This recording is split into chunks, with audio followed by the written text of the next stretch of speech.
না ঈমান কমেছে না বেড়েছে? আলহামদুলিল্লাহ ইতিমধ্যে বাংলাদেশ দেখে ফেলেছে। যদি চুপ থাকতেন, যদি সুর নরম করতেন, এতক্ষণে সবাই বলতে শুরু করত, ও বুঝেছি, তলে তলে হাত মিলিয়ে মুচলেকায় সাইন করে গোলামের জীবন কবুল করে তবেই মনে হয় মুক্ত হয়ে এসেছেন। বলতো না কি বলতো না? শত্রুপক্ষের তো অভাব নাই। যারা আগে বহু গালিগালাজ করেছে এখন ওত পেতে অপেক্ষায় আছে কোন শব্দ বা কোন সুযোগ দিয়ে গালিগালাজ করতে পারে। তাদের সব তরিকা বন্ধ হয়ে গিয়েছে, কারণ বের হয়েছেন এখনো 12 ঘন্টা 24 ঘন্টাও 12 ঘন্টা পুরো হয় নাই, সম্ভবত 24 তো দূরের কথা। ইতিমধ্যে 2 বয়ান কিন্তু দিয়ে ফেলেছেন, আর উভয় বয়ানে গোটা বাংলাদেশ দেখেছে। আরে বাঘ খাঁচায় যদি বন্দি করে রাখে 1 বছর না 3 বছর না 1000 বছরও, তবুও বাঘ বিড়াল হয় না, বাঘ বাঘই থাকে। 1000 বছর পর যদি বের হয় তখনও তার হুঙ্কার শুনলে শিয়ালরা ল্যাজ গুটিয়ে পালাতে বাধ্য থাকে।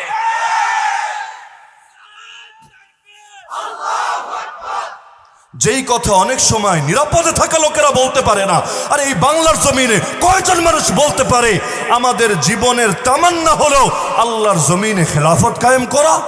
কয়জন মুসলমানের মুখে খেলাফত শব্দ শুনবেন? আরে খেলাফত শব্দরে তো মুসলমান তালাক দিয়ে দিয়েছে, তালাক দিয়ে দিয়েছে। এই শব্দ, এই টিকটকার, এই লিপস্টিক হুজুররা, এই ভণ্ডরা, এই বিভিন্ন জেলাপি খোররা এতকাল খালি ময়দানে খুব হয়তো গোল দিয়েছে, খুব হয়তো ছক্কা পিটিয়েছে, কিন্তু এখন যখন বাংলা জমিনের আরে কওমি ধারার সমস্ত আলেমরা একে একে কারামুক্ত হয়েছে, আরে এখন ময়দানে ডাক দিয়ে দেখেন না কাদের পাল্লা বেশি ভারী হয়। এমনকি ওদের টিকটকের তামাশা দেখতেও ওই পরিমাণ লোক যাবে না।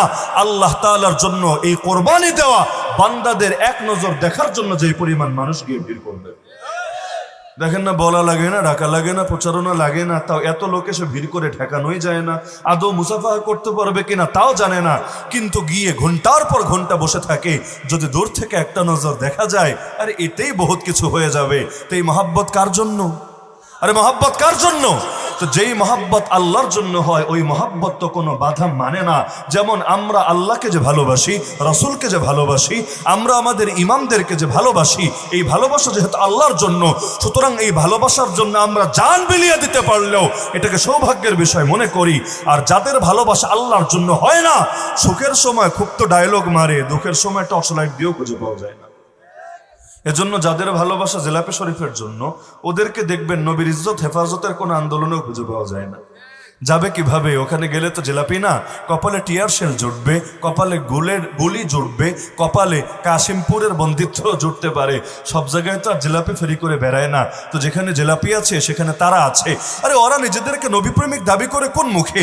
যারা জেলাপির ঠোঙ্গা না দেখলে নবীর সামনে পারে না দাঁড়াতে, ওরা দাঁড়ায় বলে নবীর সম্মানে। ভালো কথা, তর্কের খাতিরে মানলাম, হ্যাঁ তোমাদের এসকো বেশি, কারেন্ট বেশি, এজন্য তোমাদেরকে বসিয়ে রাখা যায় না, তোমরা সোজা দাঁড়িয়ে যাও, ভালো কথা। তো জেলাপি না দিলে দাঁড়াও না কেন?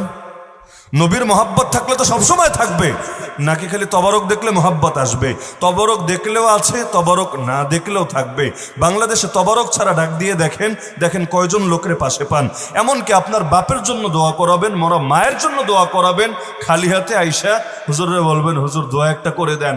জুম্মার পরে সুন্নতের পরে সব মুসল্লিদেরকে বসাবেন, সবাই নিয়ে দুরুদ পড়বেন, কেরাত পড়বেন, এরপর দোয়া করবেন। খালি দোয়াটা শেষ হতে দেরি, সবাই বলবে কিরে প্যাকেট কই, জেলাপি কই, বিরিয়ানি কই, তবারক কই? বলবেন আমি গরিব মানুষ, এগুলো খাওয়ানোর আমার তৌফিক নাই। দেখবেন এরকম একদিন ছ্যাঁকা দিবেন, 2 দিন ছ্যাঁকা দিবেন, 3 নম্বর দিন আপনি লোকে খুঁজে পাবেন না, আল্লাহর জন্য দোয়া করতে বসবে না, বরঞ্চ দোয়া করার মূল মাকসাদই থাকবে প্যাকেট। এজন্য প্যাকেট নিতে গিয়ে মারপিট পর্যন্ত করবে, প্যাকেট নিতে গিয়ে ধাক্কাধাক্কি পর্যন্ত করবে, কিন্তু ইবাদত একটু লম্বা হলে তাদের ভেতরে আলাদা উত্তেজনা আর ক্ষোভ চলে আসবে। তো এগুলোর তো ধান্দা বলে, এগুলোকে ইবাদত বলে না। আরে যেই হুজুর 200 টাকা না দিলে মৃত মানুষের জন্য পর্যন্ত দোয়া করতে জানে না, ওইটারে হুজুর বলে না, ওইটারে একটা ধর্ম ব্যবসায়ী বলে। সব কিছু হবে আল্লাহর জন্য, আর কপালে রিজিক যেটা আছে সেটা অটো আসবে। এটার জন্য মানুষের দুয়ারে দুয়ারে ঝুলি নিয়ে ঘুরতে হবে না, অটো আসবে। কিন্তু এমন মানুষও আছে 200 না দিলে মিলাদ নাই, আর ঠোঙ্গা না হলে কিয়াম নাই। তো মিলাদ কিয়ামের মাসালা আমি বলছি না, কিন্তু আমি বাস্তবতা বলছি।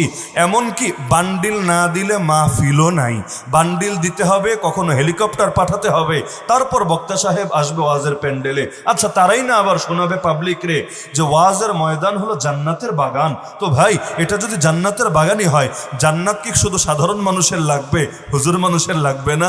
যদি লাগেই তাহলে বান্ডিল না পেলে জান্নাতের বাগানে আসবা না, এটা তো যুক্তির কথা না। পারলে নিজে বান্ডিল দিয়ে আরো জান্নাতের বাগানে ঢুকবা, কারণ জান্নাতের বাগান নিয়ে কোনো দামাদামি চলে না। তার মানে পুরোটারে একটা ভণ্ডামির বস্তুতে পরিণত করতে ছেড়েছে। আর ভণ্ডামি করলে বিপদ আসবে কোন দুঃখে? বিপদ তো আসে ইমানের কারণে। আল্লাহ রসুল বলেন, ইন্না ইজামাল জাযাই মা ইজামিল বালা। আরে মুসিবত যত বড় হয়, রব্বুল আলামিনের পক্ষ থেকে পুরস্কারও তত বড় হয়। ওয়া ইন্নাল্লাহা ইযা হাব্বা কওমান ইবতালাহুম। আল্লাহ কোন জাতিকে ভালোবাসলে তাদেরকে বিপদ দিয়ে পরীক্ষা করে। এমন কি বিপদের মাত্রা যাদের ক্ষেত্রে বেশি হয়, আরে তাদের অনেকের ক্ষেত্রে বা অধিকাংশের ক্ষেত্রে ঈমানের মাত্রাটাও বেশি হয়। কারণ আল্লাহ রসুল বলেন, যেমন আমাদের ক্ষেত্রেই দেখেন, আমরাও কারাগারে থাকলাম 1 বছর, আল্লাহর বান্দা কারাগারে থাকলেন 3 বছর 2 মাস। দুনিয়ার বিবেচনায় দেখলে আমরা লাভে আছি। বাস্তবে দুনিয়ার বিবেচনায় দেখলে আমরা লাভে আছি, কারণ বাকি 2 বছর আমরা দুনিয়া কামিয়েছি। আর আখিরাতের বিবেচনায় দেখলে আমরা পিছিয়ে আছি, তিনি এগিয়ে গিয়েছেন। কেন জানেন?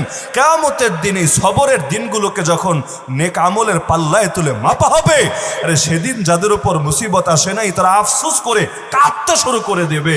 কারণ কিয়ামতের দিন রব্বুল আলামিন জানিয়েছেন, ইন্নামা ইউওয়াফাস সাবিরুন আজরাহুম বিগাইরি হিসাব। যারা সবরের পরিচয় দেয় আল্লাহ তাদেরকে হিসাব করে দেবে না, আল্লাহ তাদেরকে বেহিসাব দান করবে। এমনকি নবী বলেন, ইউবতালার রাজুলু বিহাসাবি দীনিহি। আরে ব্যক্তির উপর পরীক্ষা আসে তার দিনদারি অনুপাতে। ফাইন কানা ফি দীনিহি সালাবা। তার দিনদারির মধ্যে যদি শক্ত থাকে, তার দিনদারির মাত্রা যদি বেশি থাকে, জিদা ফি বালাইহি, তার মুসিবত বেড়ে যায়। কেন মুসিবত বাড়ে? কারণ এই মুসিবতের মাধ্যমে রব্বুল আলামিন নেতৃত্বের উপযোগী করে তোলে। যেভাবে আগুন দিয়ে পুড়িয়ে স্বর্ণকে ব্যবহারের উপযোগী করে, একইভাবে রব্বুল আলামিন মুসিবত দিয়ে জাতীয় নেতৃত্বের উপযোগী করে। ইউসুফ আলাইহিস সালামকে আল্লাহ মিশরের বাদশা বানালেন, এতটুকু সবাই জানেন। কিন্তু কিভাবে আল্লাহ তাকে মিশরের বাদশাহী পর্যন্ত পৌঁছালেন?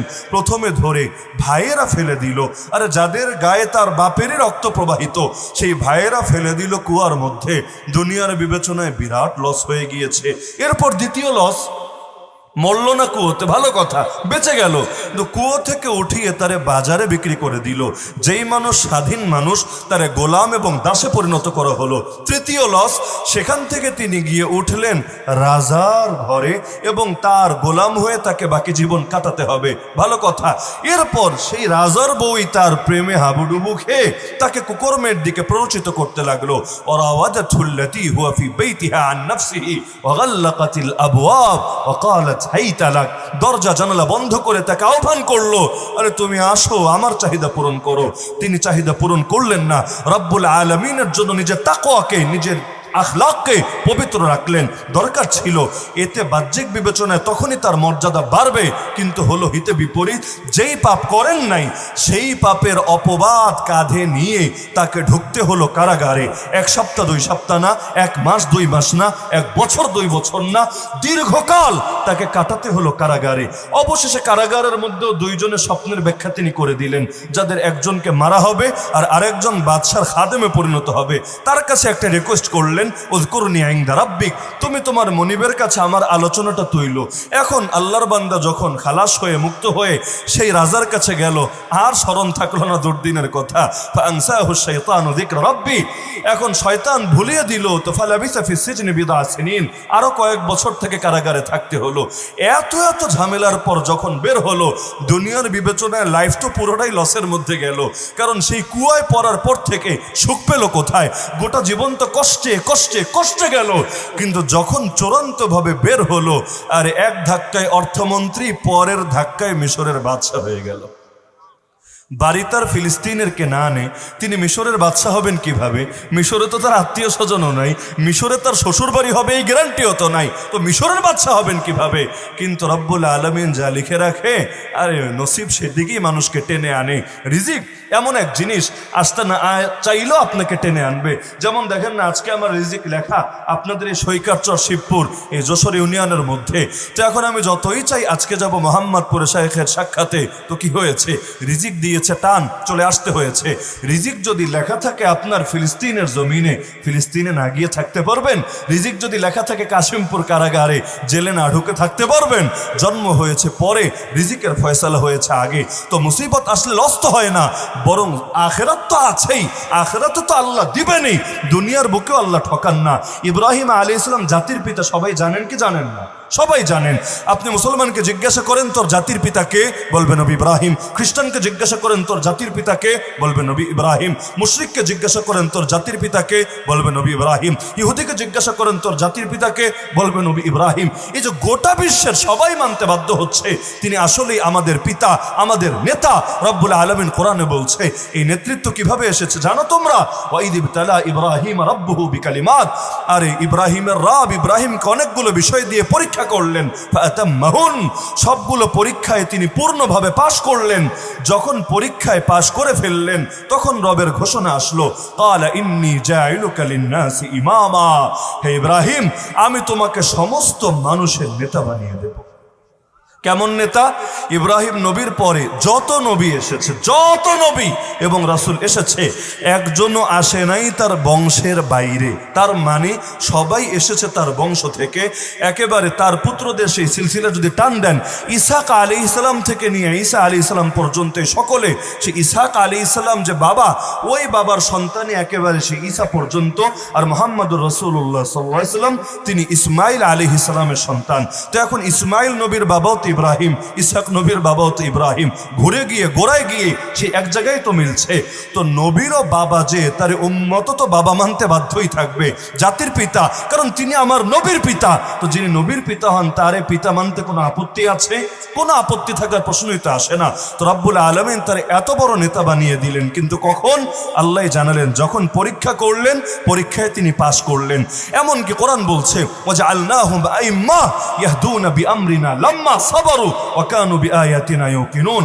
আরে বান্দারা যখন দুই গুণের পরিচয় দিয়েছে, এক নম্বর গুণের নাম সবরের গুণ, যারা জেল খেটেছে সবরের গুণের পরিচয় দিয়েছে নাকি দেয়নি? দুই নম্বর গুণ হলো রবের আয়াতের উপর ঈমান এবং ইয়াকিন রাখার গুণ। হ্যাঁ, এখন বলতে পারেন জেলে গিয়ে তো ঈমান কমতেও পারে, ঈমান দুর্বল হতেও পারে, এত উল্লাস করার কি আছে? না,